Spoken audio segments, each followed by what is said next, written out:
Hello, everybody, and welcome to the media show on the Pod TV network. I'm Nick Pallavito. I'll be your moderator today, and we're going to be discussing the writer's strike and, of course, artificial intelligence replacing the writers. And with that, we're going to bring in a writer himself, a former writer for Jimmy Kimmel Live, a person who can probably give us some insights to this story, Rick Rosner. Hey. You're going to be the point man today on the day's show, but I'm going to bring in the other guests so they can throw the points at you. The president of the Pod TV network, Kim Calhoun. And we're also going to bring in from the left coast, the head of the Eid Foundation, James Eid. And then, of course, as we head to Canada, we'll bring in Sasha Starr. So with that, we have this writer's strike. Looks like all the writers are unemployed, something you might be familiar with, Rick. But can they all be replaced by artificial intelligence? And we just don't need writers anymore. Give us some insights on that, please. I tried working with AI to see if it was helpful, and it's like having your least imaginative friend fill in the blanks for you, which is, and it'll only get better. I mean, a year ago, we didn't even know about AI, but there's always room for cliches on TV and in movies. You may not like them, but like you're driving and then you see in the rearview mirror and another car behind you and somebody says, "We've got company." You've heard that line 50 million times. Somebody wants somebody else to hurry up, so they say chop, chop. And it annoys me because it's so lazy, but lazy writing happens. It's sucky to watch, but yeah, there's AI is a threat. Okay, well, how soon is this threat going to take place? In other words, I know the writers went on strike. Okay, Yeah. And as you listen to any show, at least when I listen to shows, I'm going, this is really good writing. Any moron could be the actor. Seriously, yeah. And then all the money goes to the actor, and the writers don't get paid. What gives there in Hollywood? I mean, the fact is, any person can say the line if you give them a good line, and the people that write the lines are they shrug their shoulders and they're ignored. What's the story there? Well, there's a contrary point of view there, Nick, and I've watched plenty of shows where I thought the writing was terrible, and it was very predictable, and I would turn it off before the end, even though it was like supposed to be the commercial before the culminating scene. I knew what was going to happen. The writing was terrible. So I think what we have to emphasize here is creativity and good writing. Can that be replaced by artificial intelligence? Right now, it can't. There's no two ways about it. But remember when computer chess first started, how terrible computers were? Yeah, they were absolutely horrible. The programs were terrible. And they got better and better. And soon they got to the point where they were not just competent, they were better than human beings. So is that possibility? I have no idea. None of us have any idea. Yeah, one objection to AI has been that to get an AI smart enough to speak reasonable English, you have to spend $50 million training it. And not just money, but a ton of electricity. Like with crypto, all this computation, it takes a lot of power. But over a couple of days ago, I tried an AI that had cost $300 to train. Nothing. And it spoke competent English. It gave logical responses. And so, AI is going to get cheaper. It's going to get more competent. Yeah, and if it does get cheaper and more competent, Rick, aren't the writers in Hollywood that are on strike all out of a job? Well, there are several issues. One is that the last strike was at the beginning of 2008. It lasted 100 days.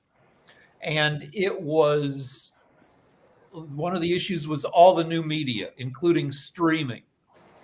And so the producers grudgingly gave, not the studios grudgingly gave writers a little bit of money for streaming.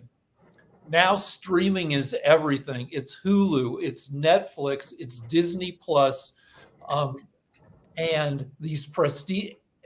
Also, in the old days, a season might be 26 episodes or even 39 episodes in a year. Now, a season might be 8 episodes. 6, 7, 8. Yeah. Yeah. And Yeah. you've got streaming being the predominant home of quality TV, and it pays very little. And you have these short seasons, which keep writers employed for a very short time. So these are the other issues that are going on. Yes, and the situation has entirely changed. And Rick, as we would have expected, put his finger on it. You know, it's the world of streaming now, and so it's a different ball game. If you were a writer for something like Seinfeld, for example, you had job security. You knew where the next paycheck was coming from, and when it went into syndication, you got residual checks. So this was a way to have a comfortable middle class lifestyle as a writer, you know, as a creative being on this planet. And nowadays, they not only have these 6 to 8 episode kind of gigs where you're out of work almost as soon as you begin and you're scrambling for the next job. The streaming doesn't pay residuals. Companies like Netflix don't go into syndication. They go overseas and they expand. They have subscriber based, but they don't pay for the shows that you wrote. They don't pay you anymore, even though new people are watching them. So this is a different ballgame, and the writers have absolutely a reason to complain about the way that the companies are treating them. However, you know, the question of AI is separate. There's big difference between can they be replaced, and if you want to do daytime soap operas, I would say yes, sooner probably rather than later. And But what if you can use, I would say no. a danger of AI is to use it for a first draft. You go to AI, say, write me, you know, a spy movie. 3 minutes later, you've got a 120-page screenplay about spies, and it sucks, and every line sucks, and the plot twist sucks. But you have a basic structure where, you know, the studio can say, here's our script. You guys come in for a week and punch it up, make the situations more exciting, make the lines less sucky. They paid a couple writers for a week. They didn't, you know, and there's arbitration under the guild where to decide who gets credit, they'll go through and they'll count the lines. How many pages did you work on? How many lines? And if AI is the primary author, then it's bad for, you know, the punch-up guys who come in for a couple grand for 1 week of employment. And yeah, there's a lot of ways that it can be abused.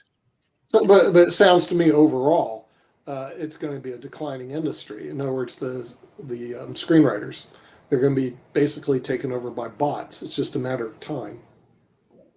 Not if we can get some protections. But why would you want to protect an industry? One of the things that pisses off writers is that the writers are asking for, you know, the changes in rates that would total $500 million over the period of the next contract, which is, I think the contracts run for 3 years. And then you look at the guy who runs Warner Communications, Zaslow. He made, I think, $264 million last year. So the top 6 CEOs in entertainment made over $700 million last year. And we're asking $460 million over 3 years for all the writers. Yeah, so why are the writers so greedy, Rick? That's the problem. Yeah, they're greedy because they want a living wage, just like all unions have since the beginning of the industrial age. At any given time, only half of the writers are employed. So what seems like a great salary for the 3 weeks you're employed is a sucky salary if you don't get employed again for 24 more weeks. Yeah. Okay, so it's a bad business to be in. Why are the writers in the business? Why don't they go do something else? Well, the thing is, entertainment, Nick, is something the Democratic head of the devour. We devour entertainment. The head of the Democratic Party told me one time. He goes, "Well, you're a smart guy. You can go do another job." That's what he said. We were telling him about how their fiduciary rule was just going to put everybody on the horse there. We're saying it's a bad job. No, it's not a bad job it's a bad job if it's treated a certain way. It can be a good job. It can create a living wage, and it can inspire creative thinking. And the way it's structured right now is working against it. So what do? We restructure it. We don't abandon the job because we say they'll be replaced by AI. Well, do you want plain oatmeal every day for breakfast? Because that's what you're going to get for a long time if you abandon the creative writers. Now you have to structure it so that they can make a living wage. Is that so outrageous thing to ask for? I don't think so, and I don't think the average American thinks so. Yeah, but it should go on, Rick. Well, there's another issue, which is you need writers to become showrunners and producers, and to do that they need experience. If you go in with I can see shows. We've all seen shows, reality shows that are produced by people who don't come from the creative side, and they can be infuriating in their suckiness. You need to create. Not that they don't have an audience, but yeah. Okay. We'll listen to Sasha. You need people with decades of experience in the system to create the best work and understand how to translate that work onto the screen. It's a craft. Okay, Sasha. I would like to take historic perspective. I've never heard that people like Shakespeare or Dickens would go on strike. If they had something to say, they were writing their great plays and poetry or other art pieces. And in my opinion, the writers of Hollywood today, they're part of the business. It's a normal thing for them to try to get more wages, regardless what they're creating or not creating. And the same thing like minimum wages for workers at McDonald's or any food chains. I don't see really that great difference. And especially now, if artificial intelligence will take a more and more role in creative process, which is happening as we speak, I think that writers have to reevaluate actually their position in so-called entertainment food chain and be realistic that indeed their profession is in danger, and probably only the best of them will survive and make even more money than normally. But a lot of people there will be really out of jobs. That's the way I see it. Yeah, I think you made one good point and one bad point. That it's not Shakespeare or Dickens that we're talking about here. We're talking about a giant industry, cranking out show after show after show after show. So there's no creativity; it's just completely business. Different situation. Business. However, I do agree with you that there will be the cream will rise to the top, and they're going to make it anyways. And what we're talking about is whether or not the industry requires a broader base. And I would argue that for quality, it does. What Rick was just talking about, having experience, knowing how to produce a show, how to make it happen. It's a craft. And very few people have that ability to make a good quality, entertaining show. We have 500 channels and sometimes there's nothing to watch. So you want to crank something out that is miserable to watch for anybody with a modicum of intelligence, then yeah, we can do that. Absolutely, they've proven it already. But do we want to produce quality? There's no shortcut around it. AI is not going to solve it, not for a while. Maybe someday, but not for a while. And we got to get back to the fact of the matter. These people require a living wage in order to be able to produce the material that we want to watch. Okay, so there's 5,500 channels, nothing to watch. Yeah, that's a great quote. Speaking of things to watch, and we've got all kinds of great things to watch here on this network. But I do have a question to ask we don't have script writers. We don't have script writers. No script. We have people that sometimes script out their content as the way that they are going to have the show go. So they have like show runs, but it is not necessarily script writers, and it is usually the hosts themselves that are doing that. And there's only a few of those that have that strategy, but there are some that have that particular strategy. But I did have a question that is somewhat related, but not totally. But there was this major event that was a major media event. Matter of fact, I was talking to one friend and they were complaining because they couldn't find anything but this event on the television. And I will not lie, I did put it on our network for about an hour, hour and a half, and all in that space because we had some downtime. So I went ahead and found it from the Royal Channel. But I heard some people that were actually complaining because to Rick's point, to Jim's point, they were complaining because they were like, we did all of this. We remember some of the other coronations, those who were fortunate enough to live through them and everything. And with all the technology, with all the pizzazz that can exist in the world, there were some people, and that's why I wanted to hear Rick's thoughts, that were like, this had to be one of the most boring coronations of all time, and all in that space. So I did hear that complaint on Clubhouse and some other spaces where they were going like, yeah, the music was just all right. It was some all right classical. It wasn't great classical. And it was some all right other performances. Of course, you had the pomp and circumstance that would oftentimes be with a coronation and all in that space. But I did have somebody that literally told me that they were frustrated because every channel they turned on was literally the king's coronation and all in that space. Well, that brings up that we're all spoiled. That back when we were kids and there were only 3 channels, we kind of took what we could, what they gave us, and we weren't thrilled, but that's all we had.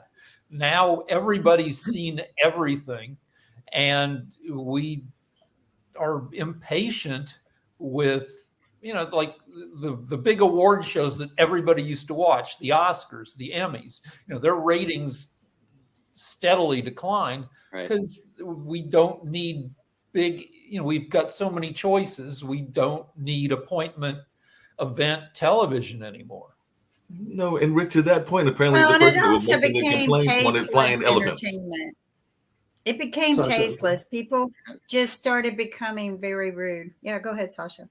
I would like to mention that the best programming on television today is something, for example, sport.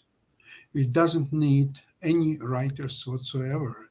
And they're very exciting program, whether it's basketball or hockey or unscripted drama. So on. It attracts tens of millions of people. They don't need any writers or anybody else, and they're doing just fantastically well. So I think the That's true. writers who are on strike now, they have to reevaluate their position. Maybe they should actually keep away from TV, period, and just do their own shows. And I think, Rick, you hit it right when you said that most of them, or at least the best of them, should think about their role as producers of whatever they're writing, the script. And this way, they will not have to be on strike in any case. Well, But I but wanted to AI is go to going to affect producing also. You can go online and you Directors. can see a movie trailer made by AI, a beer commercial, and a pizza commercial, all made by AI. Obviously, I mean, when you watch them, you see that they've had lots of human input. But the AI will take over more and more, or will have the ability to take over more and more creative tasks. Well, let me tell you Okay. how stupid this whole industry is. The CEO made an announcement, and we talked about this last week, that they're going to generate AI to replace tens of thousands of employees for IBM. So the IBM employees are engineering their own replacement, this is not the first time they've ever done that. They did this when they outsourced all of the jobs to India or China. So it's not the first time, but here's some tips, guys. Instead of engineering AI to replace your own job, replace it the CEO's job. Engineer it to replace the CEO. We need better leaders. We need better CEOs. We need a better president. Can we get an avatar of a really good president and it's some AI in there? No, but part of the thing, well, I don't know if I'm ready for AI leadership. CEO. No, I'm not ready for AI leadership, even though that's probably on the way. An idiot to even announce it. Hey, I would Kim, quit my Kim, job. I would go on replace strike. the talk Kim, are you show sure that people hasn't already with happened? 'Cause I'm Avatar not I can't hear both of you. sure. that there aren't some fakes out there that are doing the whole speeches and everything else, because there might be AIs and robots that are literally playing the role of Trump and Biden and DeSantis right now. For all I know, this whole war with Disney could be an AI battle. It might be DeSantis, the fake DeSantis, going up against Donald Trump, which we know is a cartoon character and all in that space. So for all we know, that may already be existing. But, to Sasha's point, I wanted to get to this and everything. There's this notion that I know you talk about, Kim, a lot, which is if it bleeds, it leads. And so one of the leading stories in the sports world was not this race that I've oftentimes said that I have fancied going to because of the wonderful parties and the fact that it seems to be a great social event, that being the Kentucky Derby. But the big news in the Kentucky Derby now is the fact that about 7 of the horses died and were put to death because of their breaking legs, doing a number of other things. So now one of the oldest sports, a sport that is sometimes considered the sport of kings. Well, next year is supposed to be their 150th anniversary. Will they make it to 150? They had already had some troubles. So the question is whether they will actually make it to 150 because of the latest battles in that space. And we'll have to see what happens with the Belmont and the Preakness, the other 2 legs of the Triple Crown. But that was the big story that was coming out of the sports world was, yeah, we had a winner and the winner was declared and everything. But there were about 8 other horses that were laid to rest because of everything from some mistreatments of the horses to leg injuries to a number of other. A different topic. We can have a different show on that because that opens up a whole. We should also bring it back to AI because AI will disrupt it'll disrupt everything along with sports because AI will come up with new treatments to make athletes more athletic. People will be able to input chips that will increase their abilities, and we'll have to sports will change and we'll have to figure out are leagues going to allow these modifications. We're also looking at widespread. All right, 2016 people elected Trump because of economic insecurity, among other things. They were pissed off about job losses. Some of those job losses were due to AI, and that will get more and more severe, and it's going to disrupt every economic system. Absolutely. When people are widely underemployed, we have to figure out how to get money to everybody who's underemployed to keep the entire economy functioning. Otherwise, there's fighting in the streets. Well, you've got things like minimum basic income. Are we going to do that? Are we going to pay people just to be consumers? Anyway. Yeah, no, you're spot on. And, we're talking about the writers in this particular case, but it's a generalized problem for society. And again, what we want to talk about is giving people a living wage so that they can live a decent, desirable life, not wealth, not having all sorts of yachts and more things, more material possessions than the guy next to you. That's not the point. The point is, can you live with dignity, and do we provide jobs that allow you to do that? And I think that is probably the goal of the government that we elect people to, is to be able to do that. And now industry does not have that goal. Industry has profit as the goal.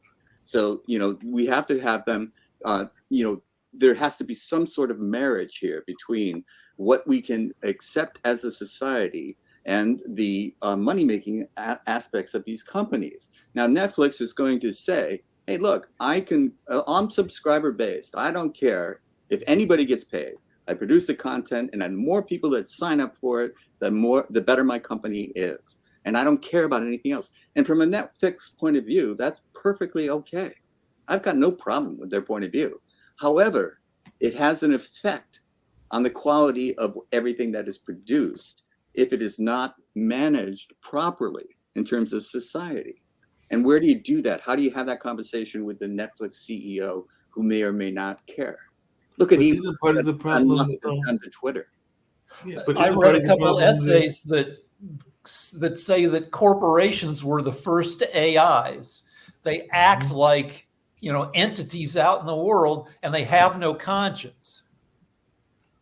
That's right. They're legal. Are you talking about the Republican Party, Rick? It's not just the Republicans or the Democrats. Isn't Oh, part of the wait, I'm problem sorry. that I mean? Isn't part of the problem that All the ones exists? that are bought by the companies. Yes. No, I hear what you're saying, but isn't part of the problem also something that, and I'd love to hear Sasha's thoughts because he's in that investment space, is that too often the media companies have become major monopolies. Rick, you know this. I know this as well because I've definitely done work in radio and everything, not so much commercial radio, but I have friends in that space. And let's think about radio and commercial radio. Once you get past Live Nation and Clear Channel and maybe one or two other players like Radio One, how many other players are there? Which is why I literally can turn on my radio right now on the R&B station, and I can almost guarantee that the same songs that I'm hearing here in Durham, North Carolina, are what are playing there in California, where you and Jim are, and it's probably the same ones playing in Canada because they are oftentimes even owning stations in various parts of the world, not just here in the United States. So there are some major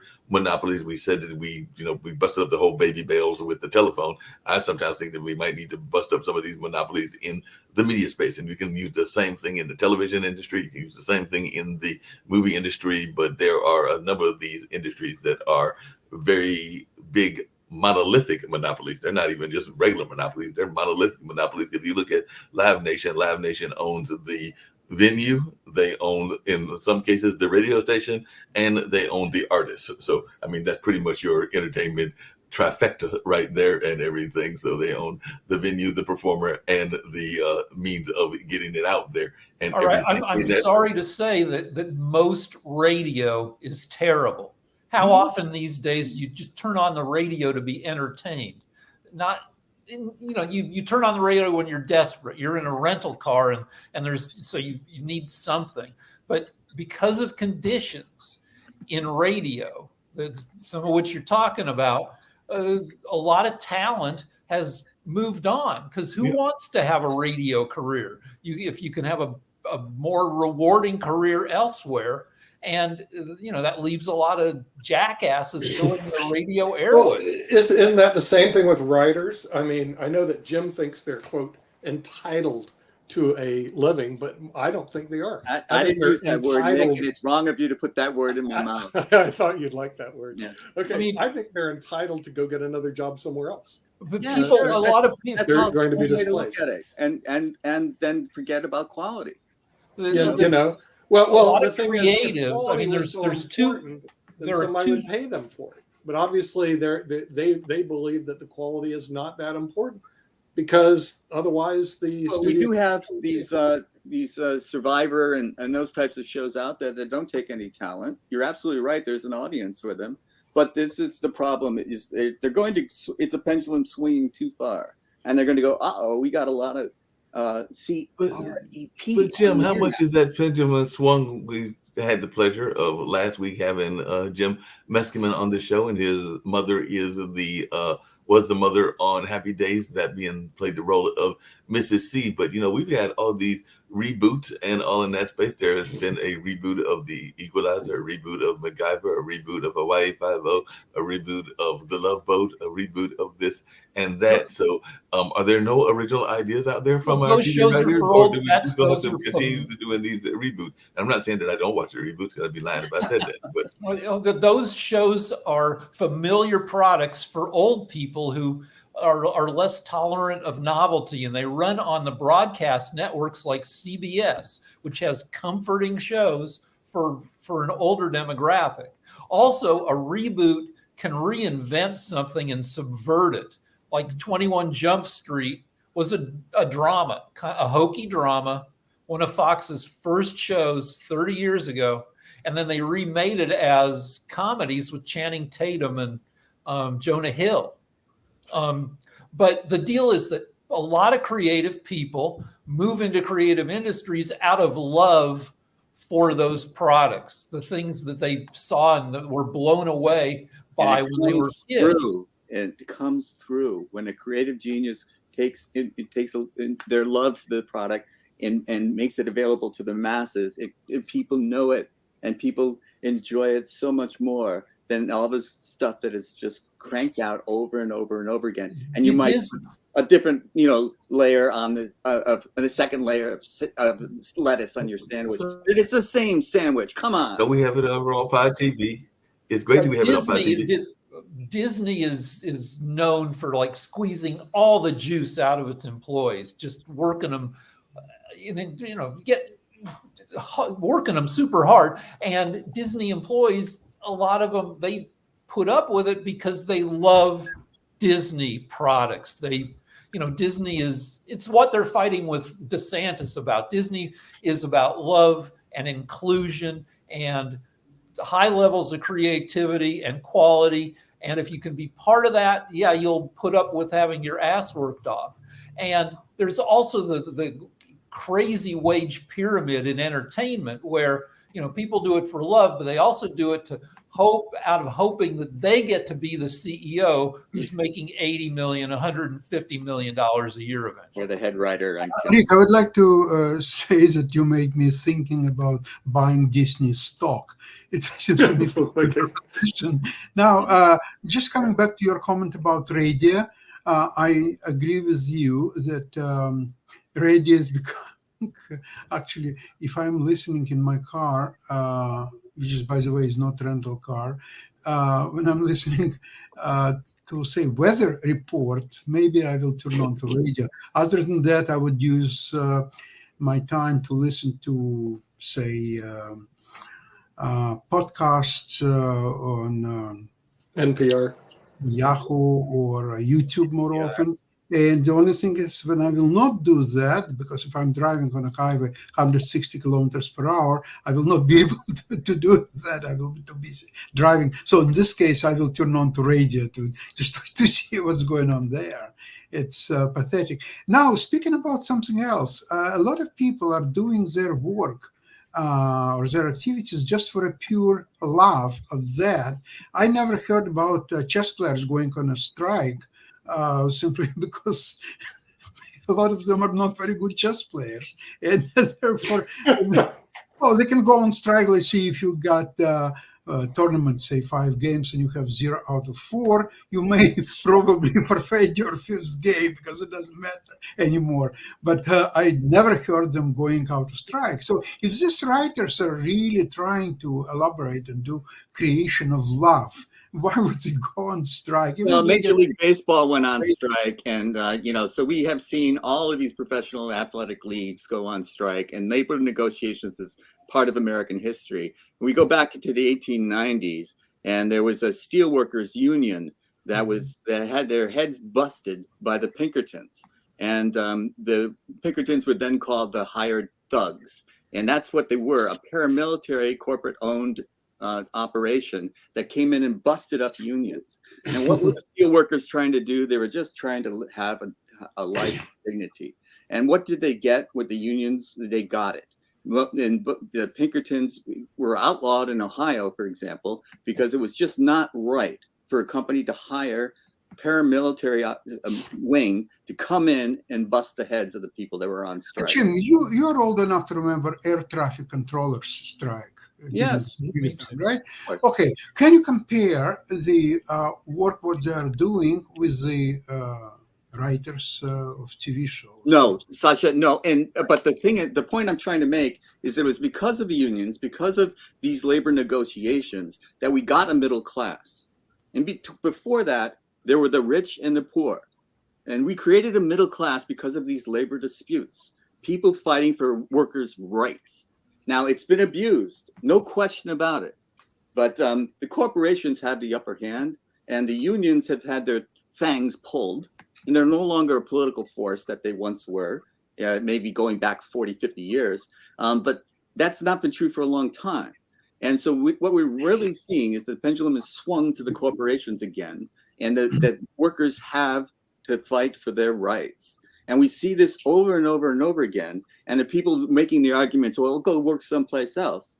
Those are the arguments they used against the steelworkers in the 1890s. It's the same old arguments, and they're wrong for the same old reasons. And so I should tell the Writers Guild literally saved my life through quality medical insurance.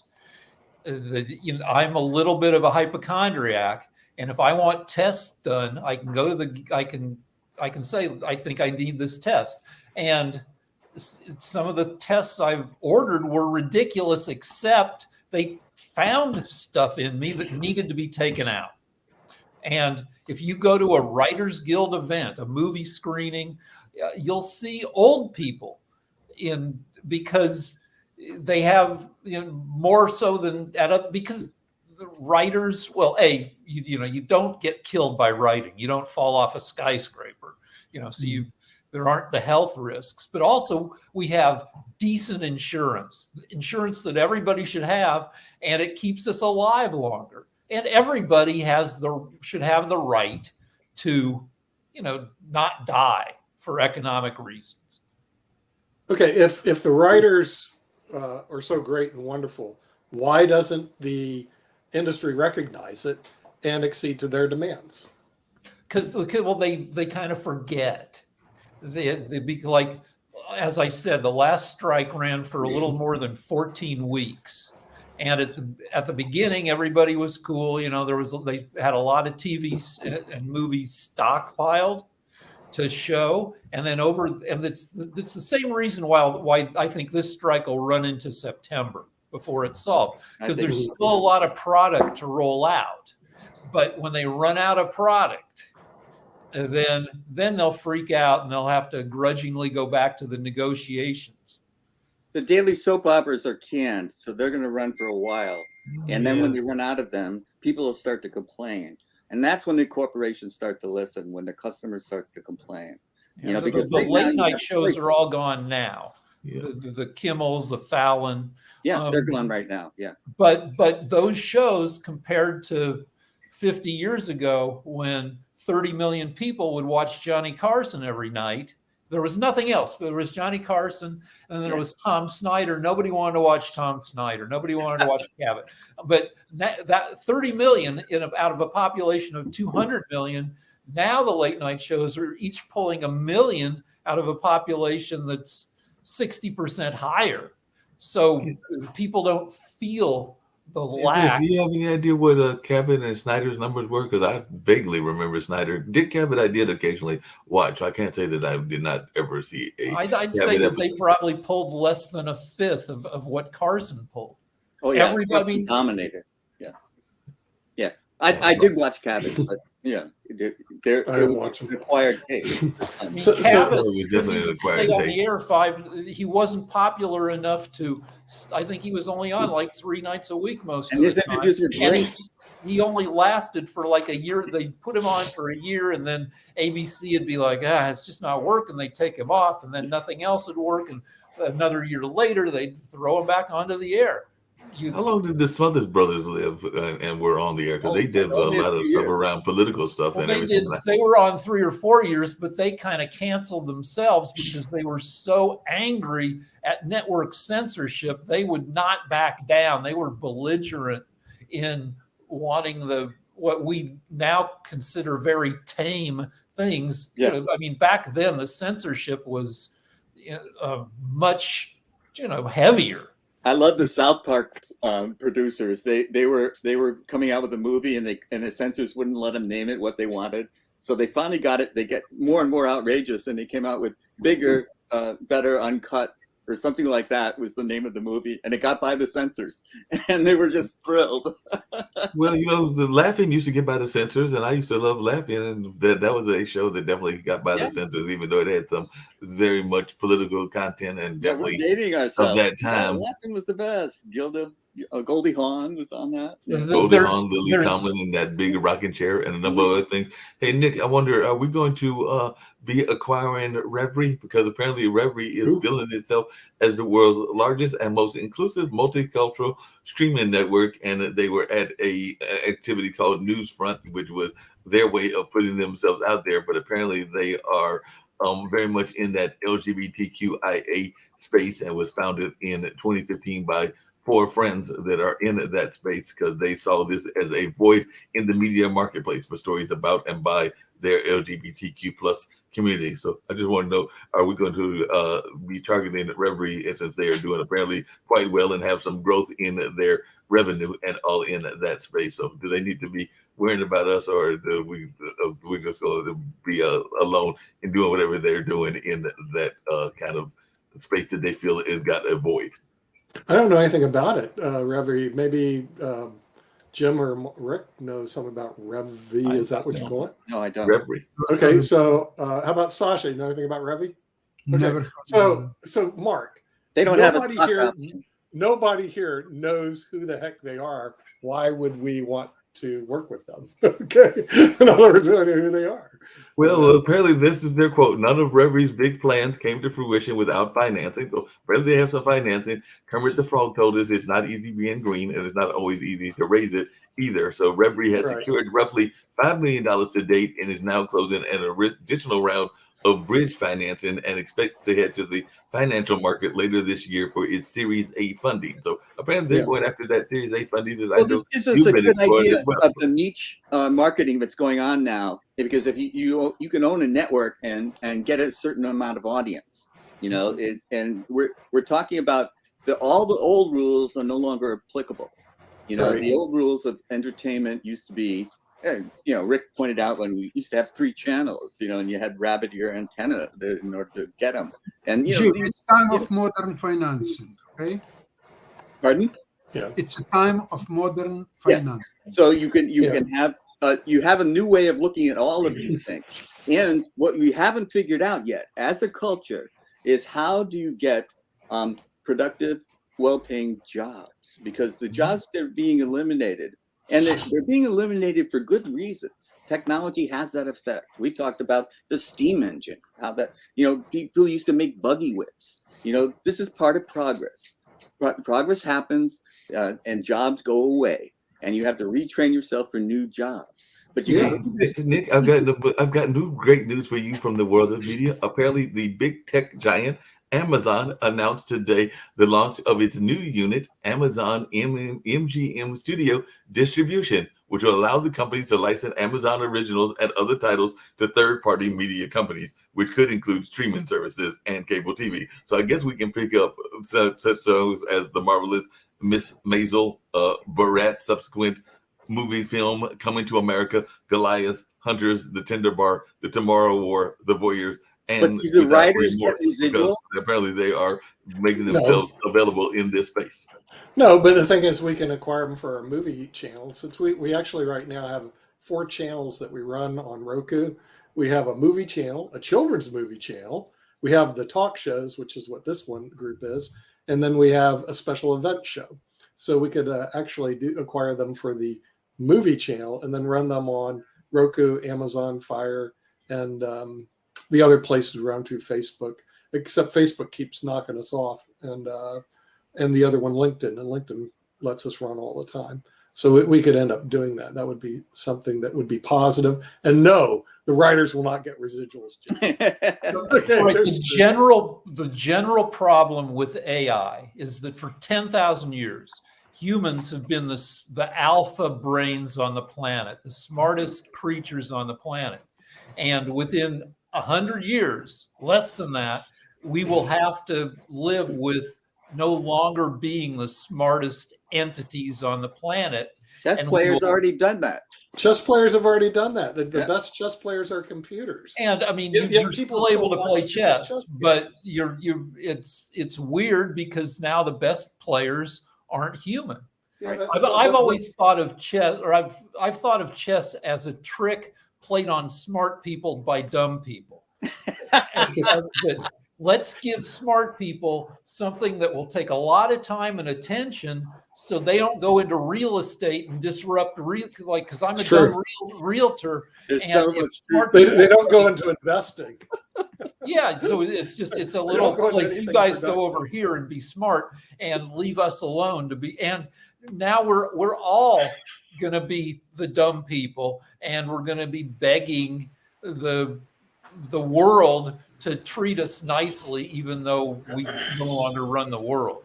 Hey, speak of the world just arrived. Dr. Sharif just came in from, I don't know if he's in Malaysia now or he's in I'm in Dhaka. Bangladesh and Dhaka. Where the heck are you? I'm in Bangladesh, Dhaka. You're where? I'm in Dhaka, Bangladesh. Dhaka. Okay. Well, since this is one of your few shots on the media show, tell us a little bit about yourself, since some of these people don't know. I think your friend, Mr. Homestoner, already visit Bangladesh. He go to the Prime Minister office. He visited largest university like Dhaka University. Those have around 40,000 students. It's Oxford of South Asia. I know Professor Nick, actually alumni of Oxford University. He visited economic zone, like all of the revolutions we are doing beside the shows. He visited. We are developing around 300 companies in Bangladesh and in India. We are developing 15,000 entrepreneurs. So Mr. Homestoners and his team, they visit. I wish all of our friends from the port televisions, they will visit Bangladesh, and they will bring more prosper, more opportunity for us. And that is the things. I'm actually enjoying the emerging economy. Right now, we have a lot of challenges. So when there is a challenges, you have opportunity to solve the problem. So I think this is a great moment for everyone to do something exceptional. And this way we are growing, we are continuously improving, and we finish our 900 episodes. We are developing high quality research projects and developing startup. So hopefully our community also enjoying our activities.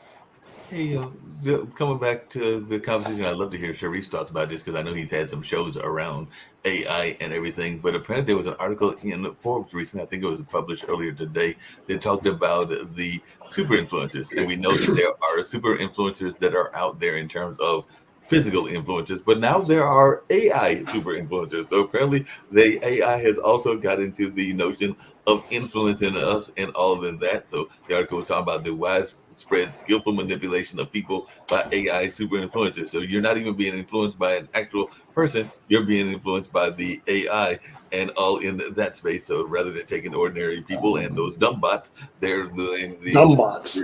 smart influencers and all in that space. So apparently the AI super influencers are much smarter than the dumb bots and all in that kind of way. So what are we thinking about this notion of there being super influencers that are coming from the world of AI and are basically, telling us what to buy, telling us what to get, and all in that space? As a matter of fact, there was a whole documentary called The Social Dilemma documentary that was on Netflix, and the idea is that a slot machine at a casino, like TikTok, is programmed to keep you hooked as long as possible. So maybe that's what we need. We need a slot machine, TikTok kind of AI to keep everybody geared right here on the Pod TV, so that we get those numbers from the millions that Nick has reported that we have to the billions that we are shooting for. Since I know that our global media domination, so we're going to use the artificial intelligence AI influencer. You need one of the AI sexy ladies from Twitter to host a show. Twitter has started to have very bombshell ladies who aren't real, but have big followings because they're so beautiful and friendly, and they don't exist. But if you could put a sexy lady filter on any of us and have a successful show. Well, apparently there's a lady called by the way, Mia. Rick may have a point. But Dr. Sharif, as we're working artificial intelligence to replace everybody, including us on the show. So Rick has decided to create a beautiful, perfect woman to be the host of the show. And of course, then our ratings will skyrocket. What are your thoughts about that, Dr. Sharif? And then you'll be replaced by this beautiful woman who's going to be doing the show, who's artificial intelligent, of course. And I'm not sure what you're going to do for a living over there in Dhaka. Yeah. Okay. This is very interesting topic. Actually, I'm working with Professor Adrian David Cheok last few years about this artificial intelligence improvement. And he also believe, I think your friend, Professor David Levy, also believe in the future human married robots.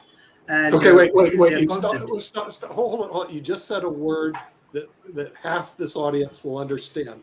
Dr. Levy. Okay. David Levy. Explain who Dr. Levy is, because he wrote a lot of chess books, didn't he? Yeah, Dr. Levy is a famous scientist, and he's a chess player, and he's also chair with me in Nikola Tesla Technology Conference. So I know him from our scientific communities, but he also know you. I think he's your friend. Yeah. So their concept is that in between 2005 50s, people, a man gonna marry a robots, and maybe there is a chance or this kind of things may happen. But try to understand what I'm doing. I am handling the real life, the real people.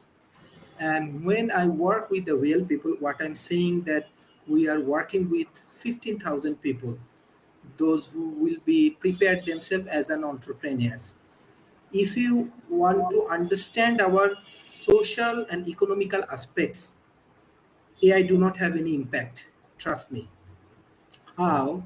If I say, ask ChatGPT, can you help me to understand or make a plan to develop Lokhipur's village? So AI give me answers. I do not know nothing about Lokhipur's. So I have some question about their intelligence. As closely, I am also working with the scientists like collective super intelligence like AGI Lab with Professor David J. Kelly. So fact is that yes, for Western world, for USA, for North America, even for Singapore, this is very important. But when you work with the grassroots level people of Bangladesh or in India or in Nepal, the scenario is different. Our still we do not have good internet connections. We have a lot of people unemployed. We have a lot of economical burden because of this wire.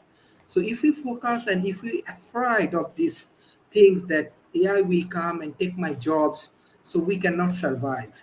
So we have to do a lot of social entrepreneurship, and we are doing the social entrepreneurship, microfinance, Islamic finance, these kind of things. Actually the backbone of our nations, micro business.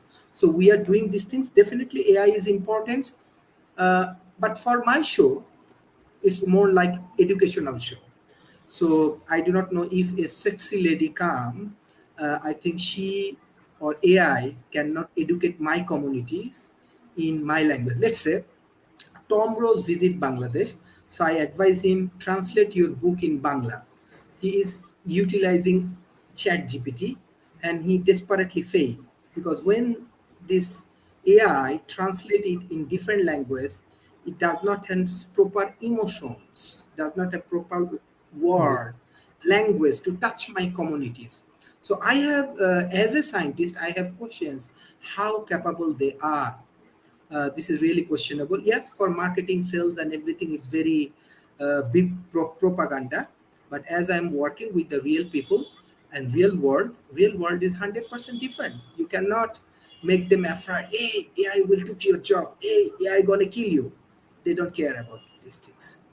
At least the emerging economy, they have to survive. This is real world. They still need to get their internet connection working. Exactly. Because Exactly. what I see overseas, one of the big problems is the bandwidth can be weak depending what city you're in. You know, in other words, some cities I beamed in no problem. Some cities they actually had bandwidth issues. In other words, they just didn't have high speed That's internet. true. Everybody I work with in countries in Africa, for example, I can't have them on a show because they don't have the bandwidth. Right. Yeah. And most importantly, I am talking about 2.5 billion people because in between 3 hours of plane journeys, I get 2.5 billion people. 25% of the population. I'm representing almost 25% populations. I visit a lot. I work with them. I do the beside the show. I go for the real work. Even Mr. Tom Homestoner, he also visit Chittagong, Bay of Bengal, this, that, in between 2-3 days. So we do a lot of real work. So in this real work, it's actually quite difficult to bring in this kind of topic. Maybe we can focus on more social entrepreneurship.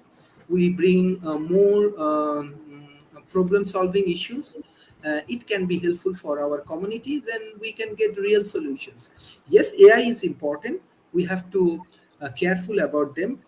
We have to train. Already we are providing training to our community, our university, our students. But definitely, we need to work together to solve real problem. And this is 2.5 billion people. It's not even That's million something people. that AI is not going to replace. It's just like if you said, solve the gun problem in the United States, which, by the way, if you ever come here, Sharif, you'll have to dodge the bullets as you come in. Not quite. AI can't solve those problems. They just, especially in Texas. AI is can a make us tool. bulletproof. If we're able What? to download our consciousnesses into machines, then we're a little bit safer from getting shot up. Yeah.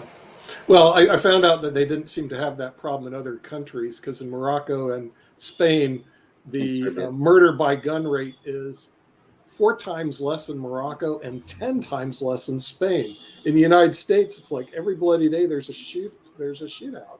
It's just absolutely ridiculous. Hey, I felt completely safe down in Medellin, Colombia. I mean, I want to move there. It's so safe. Safer in Colombia than in the United States. I goodness. know. I came back dodging bullets, I felt like. Yeah, that's basically what you do here. But it sounds to me that in Bangladesh, Dr. Sharif, you guys aren't scared of the artificial intelligence taking your jobs, and you're not scared or concerned about the writers' strike and the poor writers that need to have a standard of living. Would that be correct? Excuse me, poor writers in the United States are entitled to a standard of living. Would that be correct, Dr. Sharif? Is he frozen up? Your question it froze me up too, Nick. Well, we said they're Okay, Mr. Nick, what's your question? Oh, the question is: are you concerned about the writers' strike in the United States over in Bangladesh, or you just don't care, and their entitlement to a standard of living? Yeah, what's Netflix's footprint? I'm concerned about artificial intelligence. Can you hear me? Yeah, I can hear you. Yeah. Okay. Artificial Many people intelligence. in the cities and everywhere they're using the Netflix. Yeah, is that? Yeah, I am concerned about artificial intelligence. But if you see these 2.5 billion people in South Asia, we are more concerned about social entrepreneurship, solving the social problem. We have healthcare problem. We have educational challenge. We have housing problem. We have energy problems. We have water-related issues. We have transportation issues. So first fix the problem, social problems. Then come to all of the big thought like AI will come and everything. Definitely, we have to train our people, and we are providing trainings and they can understand. But I think still there is a long way to solve real life problem. Long way to take. First, we have the real job. We have to go for the solving the social problem. This is very hard, very difficult. It's very, very difficult, very hard. I want to give special thanks to Mr. Homestone, how he support our ecosystem. When Shout out to Homestoner. He travel a lot with us. Yeah, I've never met Homestoner. I will meet him maybe this month for the first time. Believe it or not. Okay. I've talked I him want for to years. invite you all. I want to invite you all in Bangladesh. I'm sure you will enjoy and you will learn some different things. In one show, I said that the developed nations people also need to visit the emerging in Russia and Ukraine, where maybe the Putin, he don't have enough sympathy about the people. So when the leader, the global leader, they engage with the emerging economy and grassroots level people, they can understand more. They can understand their leadership ability. So our major problem is leadership, and they can learn from different cultures. We also can come. We also can learn. So this is vice versa. So there are many challenges. I do not think AI will replace or AI can solve all of the complex things. It's quite difficult for them. Yeah. Right. We Oh, need yes. real And humans also, to solve these things. as we're winding up, I want to congratulate you on doing 900 shows, Sharif. Awesome. Is that correct? 900 shows? Thank That you. is that is unbelievable. 900, incredible. yes. Absolutely Good incredible. And with that, we're going to have to end our show because we have another show coming on. Well, And Nick, I got a question before you go. Is Kim real? Have you met her? No, 'Cause she she's might not. be our She's a bot. Kim may AI actually be avatar. Leah, the super Complete influencer for all we know. AI. So it could Complete be AI for all we know. Believe Not it or real not. at all. You're making us watchable, Kim. No, not real at all. No, she's our first bot. And we're The going to have first many bot, more the Kim bots bot on the in all network. in that space. Okay. And we'll see you next week on the media show as we develop more bots. We'll be speaking as opposed to people. We'll see you then. Bye-bye.